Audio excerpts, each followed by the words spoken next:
మన ప్రభువు మన రక్షకుడైన యేసుక్రీస్తు నామంలో మనకందరికి శుభములు. మత్తయి సువార్త 4:4లో ఈ విధంగా వ్రాయబడింది. మనుష్యుడు రొట్టె వలన మాత్రం కాదు కానీ దేవుని నోట నుండి వచ్చు ప్రతి మాట వలన జీవించును. మనము ఇప్పుడు బ్రతికి ఉన్నామంటే దేవుని యొక్క మాట సెలవు చేత, దేవుని యొక్క నిత్య ప్రణాళికలు నెరవేర్చబడుటకు, మరియు ఇప్పుడు మనకు దేవుడిచ్చినటువంటి ఇట్టి అవకాశం క్రీస్తు నామములో మనం కూడుకోవడానికి దేవుని యొక్క ఉద్దేశం ఏమిటంటే మనము క్రీస్తు రూపములో మార్చబడుటకు, ఆత్మీయంగా ఎదుగుటకు, పరిశుద్ధతలో కొనసాగుటకు. దేవునికి స్తోత్రం. కీర్తనలు 31వ అధ్యాయాన్ని మనము ధ్యానించబోతున్నాము. 1వ అధ్యాయంలో 1వ వచనాన్ని మనము ఈరోజు ధ్యానం చేద్దాం. 31వ కీర్తన 1వ అధ్యాయము 1వ వచనము. యెహోవా నీ శరణు జొచ్చి ఉన్నాను, నన్నెన్నడును సిగ్గుపడనీయకుము. నీ నీతిని బట్టి నన్ను రక్షింపుము. ఈ కీర్తనలో దావీదు గారు ప్రార్థన, విన్నపము, మొరపెట్టడము మామూలు ప్రార్థన కాదు. ఇది మామూలు ప్రార్థన కాదు. ఇది శత్రువు అనేక వైపుల నుండి శత్రువు దావీదును తరుముచున్నటువంటి సందర్భంలో దేవుని దగ్గర మొర్రపెట్టడము. అందుకనే ఆ పదము రక్షించుము, రక్షింపుము, నన్ను రక్షింపుము. ఆ నీతిని బట్టి నన్ను రక్షించుము, నీ నీతిని బట్టి నన్ను రక్షించుము. ఆ దావీదు గారికి ఉన్నటువంటి ఆ శ్రమలలో మనం చూస్తే అంటే ఆయనకున్నటువంటి శ్రమలు, ఇరుకులు, ఇబ్బందులు, శత్రువులు కొన్ని మాటలలో చూడండి. ఆ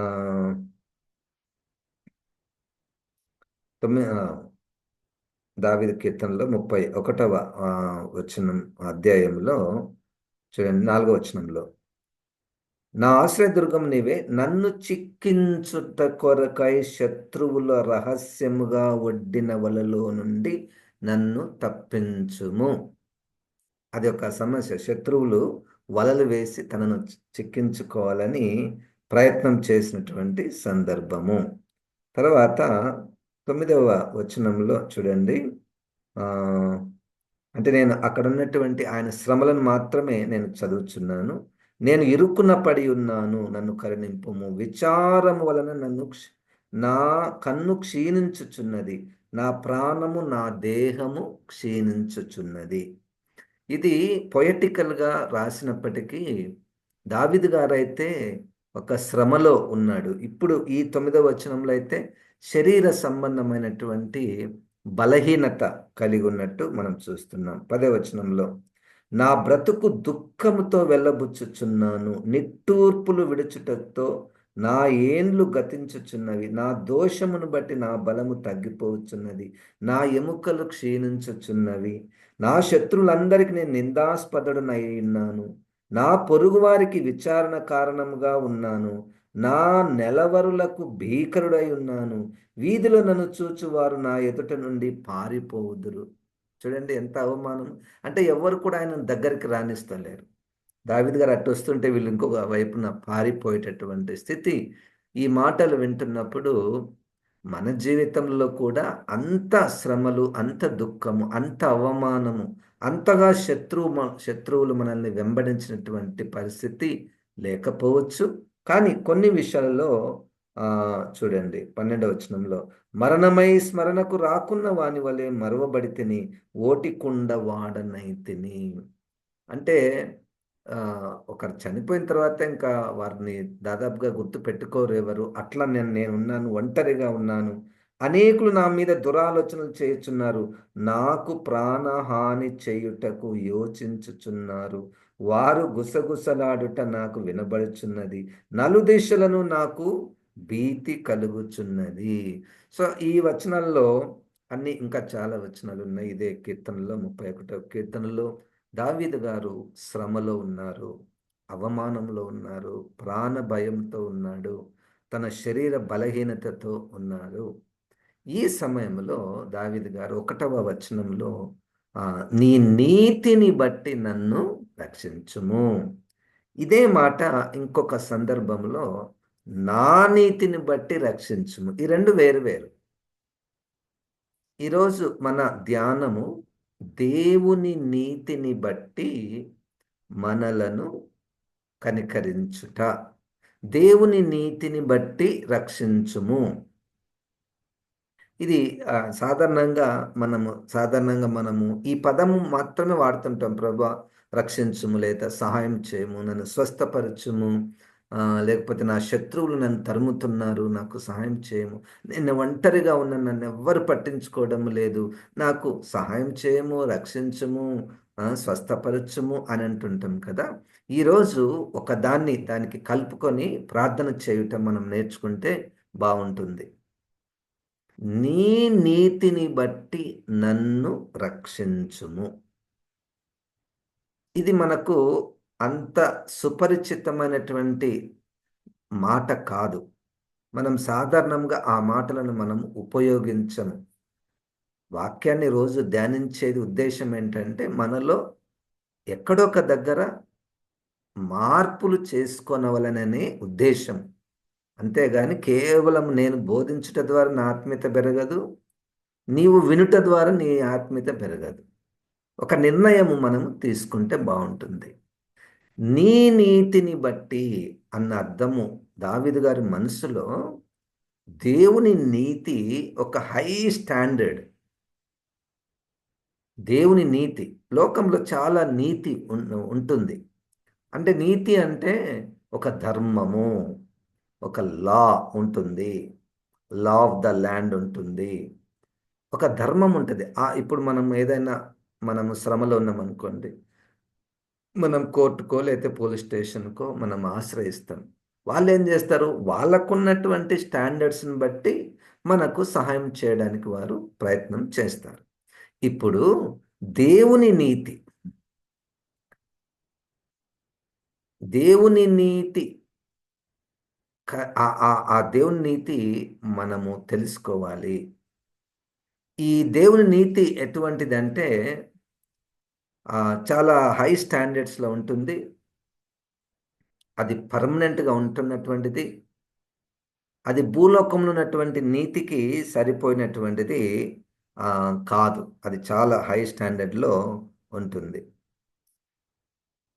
ఈ ఈ దావీదు గారి జీవితంలో మొదటి సమూయేలు గ్రంథంలో 26వ అధ్యాయంలో దేవుని నీతి ఎటువంటిదో ఆయన వివరిస్తాడు.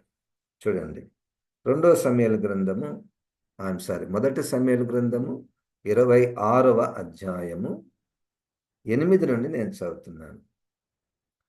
అప్పుడు అబీషై దావీదుతో, దేవుడు ఈ దినమున నీ శత్రువుని నీకు అప్పగించను, కాబట్టి నీ చిత్తమైతే ఆ ఈటెతో ఒక్క పోటు పొడిచి నేనతనిని భూమికి నాటివేతును, ఒక దెబ్బతోనే పరిష్కారము చేతుననగా దావీదు, నీవతని చంపకూడదు, యెహోవా చేత అభిషేకము నొందిన వానిని చంపి నిర్దోషియగుట ఎవనికి సాధ్యము? యెహోవా జీవము తోడు, యెహోవాయే అతని మొత్తును, అతడు అపాయం వలన చచ్చును, లేదా యుద్ధమునకు పోయి నశించును. యెహోవా చేత అభిషేకము నొందిన వానిని నేను చంపను, అలాగున నేను చేయకుండా యెహోవా నన్ను ఆపునుగాక. అయితే అతని తలగడ దగ్గరనున్న ఈటెను, నీళ్ల బుడిని తీసుకుని మనం వెళ్ళిపోదాం రమ్మని అబీషైతో చెప్పి. 9వ వచనంలో దేవుని నీతి, దావీదు గారికి దేవుని నీతి. ఇప్పుడు ఇదే సందర్భాన్ని దావీదు గారు నివసిస్తున్నటువంటి కాలంలో భూలోకంలో ఉన్నటువంటి నీతిని ఆధారం చేసుకుంటే సౌలును చంపేయాలి. ఇప్పుడు కాదు, ఎప్పుడో చంపేయాలి. చంపినప్పటికీ ఆ భూలోకంలో ఉన్నటువంటి నీతి దావీదు గారికి ఎటువంటి శిక్ష వేయదు. ఎందుకంటే అయా, నిష్కారణంగా నువ్వు ఏ తప్పు చేయకుండానే కేవలం అసూయతో ఆయన నిన్ను చంపడానికి వస్తున్నాడు, కాబట్టి నువ్వు చంపడంలో ఏం తప్పు లేదు. అది భూలోక నీతి. కంటికి కన్ను, పంటికి పన్ను అన్నటువంటి నీతిలో ఉన్నటువంటి కాలంలో దావీదు గారు నీ నీతి దేవుని నీతి. దేవుని నీతి ఒకటున్నది. దేవుని యొక్క రైచియస్‌నెస్ ఒకటున్నది. దాన్ని బట్టి నేను దాన్ని ఫాలో అవుతా. దేవునికి స్తోత్రం. నేను దేవుని నీతిని ఫాలో అవుతాను. దాని అర్థం ఏందంటే భూలోక నీతిని మనం ప్రక్కన పెట్టడం కాదు. భూలోకంలో మనము సుఖముగా, సౌఖ్యముగా జీవించడానికి ఏర్పాటు చేసుకున్నటువంటి రాజ్యాంగము మనము అనుసరిస్తాము. కానీ దానికంటే ఎన్నో వేల రెట్లు స్టాండర్డ్ కలిగినటువంటిది దేవుని నీతి. నీవతని చంపకూడదు. చంపకు. యెహోవా చేత అభిషేకము నొందిన వానిని చంపి నిర్దోషి అగుట ఎవనికి సాధ్యము? చూడండి. అంటే దేవుని మనస్సును, దేవుని కార్యములను ఎరిగి దానిని అనుసరించి జీవించుట. దానిని అనుసరించి జీవించుట. ఒక మాటలో ఒక పాఠం ఇక్కడ. ఒక పాఠం మనల్ని ఎవరైనా ఇంతకుముందు దావీదు గారికి ఉన్నటువంటి శత్రువులు, రకరకాల శత్రువులు, స్నేహితులు, శత్రువులుగా మారడం. అట్లా సమయంలో ఆ ఆ శత్రువులు మనల్ని వెంబడిస్తుంటారు. కానీ శత్రువుల మీద పగ తీర్చుకునే ఒక అవకాశం వస్తది మనకు. ఏదొక రూపకంగా. నేరుగానైనా లేకపోతే పరోక్షంగానైనా ఆ! వాళ్ళ గురించి కనీసం మనం ఎదురుపోకపోయినా చెడ్డగా ఇతరులకు చెప్పే అవకాశం కూడా వస్తుంది. పాఠమేంటంటే అది దేవుని నీతికి సరిపోతుందా? అది దేవుని నీతి. మనం ఏమనుకుంటామంటే అన్ని సార్లు వాళ్ళు నన్ను బాధపెట్టారు, హింసించారు, హాని చేశారు. ఆ! వారి గురించి నేను లేకపోతే అవకాశం వచ్చినప్పుడు వాళ్ళ మీద పగ తీర్చుకోవడము, వాళ్ళ గురించి చెడ్డగా చెప్పడము, ఆ! ఇవి చేయుట ద్వారా దేవుని నీతి నెరవేర్చబడదు. అంటే దావీదు గారికి ఉన్నటువంటి కాన్ఫిడెన్స్ ఏంటంటే, నేను దేవుని నీతిని బట్టి నేను నడుచుకుంటున్నాను. దేవునికి స్తోత్రం. దేవుని నీతి, దేవుని న్యాయం. ఇంకొక సందర్భంలో ఇదే సందర్భంలో రెండో సమూయేలు గ్రంథము 15వ అధ్యాయం. రెండో సమూయేలు గ్రంథము 15వ అధ్యాయము 24 నుండి నేను చదువుతున్నాను. రెండో సమూయేలు గ్రంథము 15వ అధ్యాయము 24వ వచనం. ఈ సందర్భం ఏమిటంటే అబ్షాలోము తనను తాను రాజుగా ప్రకటించుకున్నాడు. చాలామంది అబ్షాలోము వైపుకు వెళ్ళారు. దావీదు గారు తన బృందము భయపడి పారిపోతున్నారు. పారిపోతుంటే 24వ వచనంలో సాదోకును లేవీలందరూ దేవుని నిబంధన మందసమును మోయుచు అతని యొద్ద ఉండిరి. వారు దేవుని మందసమును దింపగా అబ్యాతారు వచ్చి పట్టణంలో నుండి జనులందరూ దాటిపోవు వరకు నిలిచాను. అప్పుడు రాజు అంటే దావీదు గారు సాదోకును పిలిచి దేవుని మందసమును పట్టణములోనికి తిరిగి తీసుకొని పొమ్ము. యెహోవా దృష్టికి నేను అనుగ్రహము పొందిన ఎడల ఆయన నన్ను తిరిగి రప్పించి దానిని తన నివాస స్థానమును నాకు చూపించును. నీ యందు నాకు ఇష్టం లేదని ఆయన సెలవిచ్చిన ఎడల ఆయన చిత్తము నీ దృష్టికి అనుకూలమైనట్టు నా ఎడల జరిగించుమని నేను చెప్పుదునని పలికి యాజకుడైన సాదోకుతో ఇట్లా నేను సాదోకు నీవు దీర్ఘదర్శివి కావా? శుభముంది నీవును నీ కుమారుడగు అహిమయస్సు అబ్యాతారునకు పుట్టిన యోనాతానను మీ ఇద్దరు కుమారులను పట్టణమునకు పోవలెను. ఇక్కడ సందర్భాన్ని చెప్పాము కదా, పారిపోతున్నాడు. భయంతో పారిపోతున్నాడు. కోల్పోయాడు. రాజ్యమును కోల్పోయినటువంటి స్థితిలో ఉన్నాడు దావీదు గారు. అయితే ఈ మందసం ఉంటే బాగుంటుంది అని అక్కడ ఉన్నటువంటి యాజకులు తీసుకొని వస్తున్నారు. తీసుకొని వస్తున్నప్పుడు అప్పుడు దావీదు గారు అన్నటువంటి మాట, మందస్సము మనం తీసుకొని పోకూడదు. మందస్సము అక్కడనే ఉండాలి. మీరు తిరిగి వెళ్ళండి. ఆ! ఇది ఏంటి అంటే, దేవుని యొక్క దేవునికి సంబంధించినటువంటివి నా చేతుల్లోనికి తీసుకోనకూడదు. దేవునికి సంబంధించినటువంటివి నా చేతిలోనికి తీసుకొనకూడదు. దానికంటూ ఒక క్రమం ఉంది. అది ఉండవలసిన చోట ఉండాలి.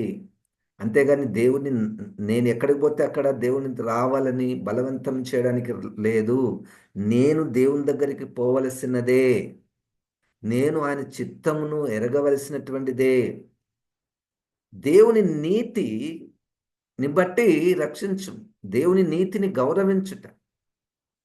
దేవుని నీతిని ఒక కోల్పోయినటువంటి స్థితిలో, శ్రమలో ఉన్నటువంటి స్థితిలో, దేవుని యొక్క క్రమాన్ని తప్పించే ప్రయత్నం చేయకూడదు. అది రెండవ పాఠం. రెండవ పాఠం, దేవుని నీతిని మనం ఎంతగా గౌరవించాలంటే, దేవునికి సంబంధించినటువంటి క్రమములు మన చేతులలో లేవు. ఇది గుర్తుపెట్టుకోవాలి. దేవునికి సంబంధించినటువంటి విషయాలు మన చేతులలో లేవు. ఇంతకుముందు కూడా మొదటి సమూయేలు గ్రంథంలో 6వ అధ్యాయంలో 5వ అధ్యాయంలో మనం చూస్తాం. ఫిలిష్తీయులు అనుకున్నారు ఈ మందసాన్ని మన దగ్గర పెట్టుకుంటే బాగుంటది అనుకున్నారు. వాళ్ళ చేతుల్లో పెట్టుకోవాలనుకున్నారు దేవుణ్ణి. ఇజ్రాయెల్ కూడా అట్లే అనుకున్నారు. మందసం అంటే మనం గెలుస్తాం అనుకున్నారు. కానీ దేవుడు సజీవుడు, ఆత్మదేవుడు. ఇక్కడ దావీదు గారు దేవుని యొక్క నీతిని ఆయన గుర్తించినట్టు మనం ఇక్కడ చూస్తున్నాం. చూడండి, అప్పుడు రాజు 25వ వచనంలో, దేవుని మందసమును పట్టణంలోని తిరిగి తీసుకొని పొమ్ము. యెహోవా దృష్టికి నేను అనుగ్రహము పొందిన ఎడల ఆయన నన్ను తిరిగి రప్పించి దానిని తన నివాస స్థానమును నాకు చూపించును. నీ యందు నాకు ఇష్టం లేదని ఆయన సెలవిచ్చిన ఎడల ఆయన చిత్తము. నీ దృష్టికి అనుకూలమైనట్టు నా ఎడల జరిగించుమని నేను చెప్పుదునని పలికి. ఆయన ఇష్టము, దేవుని ఇష్టము. అది ఎక్కడ, దాని స్థానంలో దానిని తన నివాస స్థలమును అది ఎక్కడ ఉండాలో దేవుడు నాకు చూపించేంత వరకు నేను నిర్ణయం తీసుకొనికి రాదు. దేవుని విషయంలో నేను నిర్ణయం తీసుకోవడం ఏంటి? నా విషయంలో దేవుడు నిర్ణయం తీసుకోవాలి గాని, దేవుని విషయాలలో నేను నిర్ణయం తీసుకునడం ఏంటి? చూడండి, దేవుని నీతి ఎంత స్టాండర్డ్ ఉన్నదో. అది దావీదు గారికి బాగా గుర్తుపట్టాడు. ఇది లోకంలో ఉన్నటువంటి నీతే దేవుని నీతి అని కొంతమంది దేవునిని మన నీతిలోనికి లాగడము, మనం ఇష్టం వచ్చినట్టు ఎక్కడ ఉండమంటే అక్కడ దేవుడు ఉండాలని కోరుకుంటుంటాం చాలా. చాలా కాలం కిందట ఒక సాక్ష్యం విన్నాను నేను. ఒక గ్రామం, ఆ పేరు నేను చెప్పడం లేదు. ఆ గ్రామంలో అందరూ దొంగలే. దొంగలంట క్రైస్తవులు కూడా అంట. అయితే దొంగతనానికి పోకముందు ప్రార్థన చేసుకొని వెళ్తారంట వాళ్ళు. వాళ్ళు చెప్పినటువంటిది నేను మీకు చెప్తున్నా, విన్నటువంటిది. తెలియదు. ఆ దొంగతనానికి పోక మునుపు ప్రార్థన చేసుకొని వెళ్ళడం అంటే అర్థం ఏంటి? దేవుని యొక్క నీతిని మన నీతిలోనికి లాగి పెట్టుకోవడము, మనిష్టము అన్నట్టు. అందుకని మనకు దేవుని నీతి ఏంటో తెలియాలి. అది లోకనీతి కాదు. లోకనీతి తప్పని కాదు. లోకనీతి మంచిగానే ఉంటది. కానీ దేవుని నీతి అది వేరే. దేవుని నీతి లోకనీతికి అది సరిపోనటువంటిది. 51వ కీర్తనలో 4వ వచనం. దేవుని నీతిని బట్టి దేవా నీ నీతిని బట్టి నన్ను రక్షించుము. 31వ కీర్తనను మనం ధ్యానం చేస్తున్నాం. 1వ వచనంలో నీ నీతిని బట్టి నన్ను రక్షించు. 51వ కీర్తనలో 4వ వచనం. నీకు కేవలము నీకే విరోధముగా నేను పాపం చేసి ఉన్నాను. నీ దృష్టి ఎదుట నేను చెడుతనం చేసి ఉన్నాను కావున ఆజ్ఞ ఇచ్చినప్పుడు నీవు నీతిమంతుడవుగా అగుపడుదువు, తీర్పు తీర్చినప్పుడు నిర్మలుడువుగా అగుపడుదువు. యు ఆర్ రైట్ అని చెప్పడు. ఈ 51వ కీర్తనకు ముందు ఏం జరిగిందో తెలుసా అండి? ఇంట్లో ఒక మరణమైంది. ఇంట్లో ఒకరు చనిపోయారు. ఎవరు? నా సొంత కుమారుడు చనిపోయాడు. చనిపోయిన తర్వాత దేవుని నీతి, దేవుని న్యాయము, దేవుని కార్యము రైట్ అని చెప్పే స్థాయిలో ఆయన ఉన్నాడు. నాకిప్పుడు శ్రమనే అయిండొచ్చు. చాలాసార్లు మనము దేవుడు నాకు అన్యాయం చేశాడు అంటుంటాం ఏదైనా జరిగినప్పుడు. అది సాధారణంగా మనసులో అనపడతది. నేనేం చేశానని నాకు ఇంత అన్యాయం జరిగింది? హ్మ్. నాకెందుకు ఇంత విపత్తొచ్చింది? ఏం చేశానని? అసలు ఎన్నో ప్రశ్నలు చనిపోతే, ఇంట్లో మనం బాగా ప్రేమించినటువంటి వారు చనిపోతే, లేతే ఏదైనా గాయాలైతే, రోగాలొస్తే, ఏం చేశానని నాకింత అన్యాయం జరిగింది? దేవుడు ఎక్కడున్నాడు? ఎంత ప్రార్థన చేసినా గాని దేవుడు వినలేదా? ఎన్ని చెప్పినా దేవుని నీతి తప్పదు. అంటే ఇంకొక మాటలో దేవుడు న్యాయవంతుడు. దేవుని ప్రశ్నించడానికే వీల్లేదండి. ఏదన్నా ఉంటే మనల్ని మనం సరి చేసుకునేదే ఉంటది గానీ, మనం ఆయనను తప్పుగా అర్థం చేసుకునేదే ఉంటది గానీ, దేవుని నీతి ఎన్నటికీ, ఎప్పటికీ తప్పదు. తప్ తప్పిపోదు. ఆయనను ప్రశ్నించడానికి వీలు లేదు. చాలామంది కొంతమంది గుడికి మానుకుంటారు. దేవుని నుంచి దూరం వెళ్ళిపోతారు. ఎందుకంటే వాళ్ళలో ఒక నష్టం జరిగింటది. నష్టం జరిగింటది. వాళ్ళేమనుకుంటారంటే, నేను ఎందుకు ఇంతగా దేవుని నీకు భక్తిగా ఉన్నాను, నీ ఎదుట మంచిగా ఉన్నాను. ఎందుకిట్లా చేశావు ప్రభువా అని వాళ్ళంతకు వాళ్ళు అనుకోని, దేవుడు నాకు అన్యాయం చేశాడనుకోని, వాళ్ళు దేవుని నుంచి దూరంగా వెళ్ళిపోతుంటారు. ఈరోజు అట్టి వారికి పాఠము, దేవుని నీతి తప్పదు. అది దేవుని వల్ల అది అది దేవుని నీతిలో ఆయన సరైనటువంటి వాడే.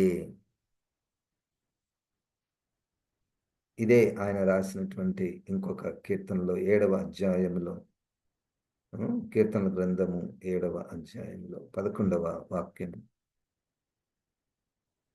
న్యాయమును బట్టి ఆయన తీర్పు తీర్చును. ఆయన ప్రతిదినము కోపపడు దేవుడు. అది ఇతరుల గురించి పైన. ప్రతిదినం కోపపడు దేవుడు అంటే ప్రతిదినము ఆయన న్యాయమును జరిగించేవాడు. 36వ కీర్తన 6వ వచనము. ఇదే కీర్తనలు దావీదు గారు రాసినటువంటి కీర్తనలు. నీ నీతి దేవుని పర్వతములతో సమానము, నీ న్యాయ విధులు మహాగాధములు. యెహోవా నరులను జంతువులను రక్షించువాడవు నీవే. అంత గొప్ప అంటే ఒక పర్వతంతో పోల్చాడు. దేవుని నీతి ఒక పర్వతం. పర్వతంతో ఎందుకు పోల్చారు? స్థిరమైనటువంటిది, బలమైనటువంటిది, గట్టినైనటువంటిది. పర్వం నీ నీతి పర్వతము వంటిది. 71:2 కీర్తన గ్రంథము 71వ కీర్తన 2వ వచనంలో. నీ నీతిని బట్టి నన్ను తప్పింపుము, నన్ను విడిపింపుము, నీ చెవి యొగ్గి నన్ను రక్షింపుము. అంటే దావీదు గారికి దేవుని నీతి అంటే ఆయన స్టాండర్డ్స్, ఆయన మనస్సును ఎరిగినటువంటి వాడు, అత్యున్నతమైనటువంటి ప్రణాళికలో నుండి తన జీవితాన్ని చూచేటటువంటి వాడు. అట్టి మనస్సు అంటే దేవుని నీతిని మనము ఎరిగి, దేవుని నీతిని ఎరిగి మనము ఏదైనా దేవుని దగ్గర అడగచ్చు. ఏదైనా మనము చేయడంలో దేవుని నీతి ఎరిగి జీవించుట, దేవుని స్టాండర్డ్స్ని తెలుసుకొని బిహేవ్ చేయుట, అవకాశం వచ్చినా గానీ పగ తీర్చుకొనకపోవుట. ఆ మనసు ఎవరిది? దేవుని నీతిని ఎరిగినటువంటి వారు ఆ విధంగా చేస్తారు. దేవుని నీతిని ఎరిగినటువంటి వారు దేవుని తమ కంట్రోల్‌లోకి తీసుకోరు. మాది మా ఇష్టం అంటుంటారు కొంతమంది. మాది మా ఇష్టం కాదు. ఇది దేవుని ఇష్టం. సంఘానికి శిరస్సు యేసుక్రీస్తు. ఆ సంఘము ఆయన నీతిని బట్టి కట్టబడాలి. అంతేగాని ఇది నాది, నేను స్టార్ట్ జేసినాను, లేతే నేను కట్టుకున్నా, నా ఇష్టం అన్నటువంటిది బైబిల్‌లో లేదు. మనం గట్టినా ఇది ఎట్లా నడవాలి? ఏ క్రమంలో నడవాలి అంటే, దేవుని నీతిని బట్టి నడవాలి. దేవునికి స్తోత్రం. దేవా! నీ నీతిని బట్టి నన్ను రక్షించుము. తర్వాత వచనాల్లో మనం చూస్తున్నాం. రక్షించబడ్డాడు. జవాబు పొందుకున్నాడు. జవాబు పొందుకున్నాడు. ఎందుకంటే, దేవుని నీతి, న్యాయములను ఆయన అనుసరించాడు. గనుక మధ్యలో ఎటువంటి ఎన్నో శత్రువులు ఎదురయ్యారు. ఆ శత్రువులను మనము చూడబోతున్నాము. దేవుని నీతిని బట్టి వారందరూ కూడా దావీదు గారు రక్షించబడ్డాడు. దేవునికి స్తోత్రం. ప్రార్థన మనం చేసుకుందాం. సర్వశక్తుని కార్యములకి సర్వరాష్ట్రములన్నీయు గర్వములు విడి తలలు వంచుచు నుతి చేయను నీతి గల యెహోవా స్తుతిమి ఆత్మతో నర్పించుడి మీ ఆత్మతో సేవించుడి దాతయౌ మన క్రీస్తు నీతిని దాల్చుకొని సేవించుడి క్రీస్తు నీతిని దాల్చుకొని సేవించుడి. జీవం గల దేవా, నీతి గల దేవా, న్యాయం కలిగినటువంటి దేవా, మమ్మల్ని చూస్తున్నటువంటి దేవా, మేమందరము ప్రభా నీ నీతిని అనుసరించి జీవించుటకు సహాయం చేయండి. నీ నీతిని బట్టి మాకు తీర్పు తీర్చుము. నీ నీతిని బట్టి మమ్మల్ని రక్షించుము. ఈ మాటలు ప్రభా అందరి మనస్సులలో, హృదయాలలో ఫలింపచేయమని యేసుక్రీస్తు నామమున ప్రార్థిస్తున్నాం తండ్రి. ఆమేన్. ఇప్పుడు మన పరమ తండ్రి అయిన దేవుని యొక్క ప్రేమ, ప్రభువైన యేసుక్రీస్తు యొక్క కృప, పరిశుద్ధాత్మ దేవుని యొక్క నింపుదల మనకందరికి సదాకాలం తోడై ఉండును గాక. ఆమేన్. ఆమేన్. దేవుడు మనల్ని దీవించును గాక.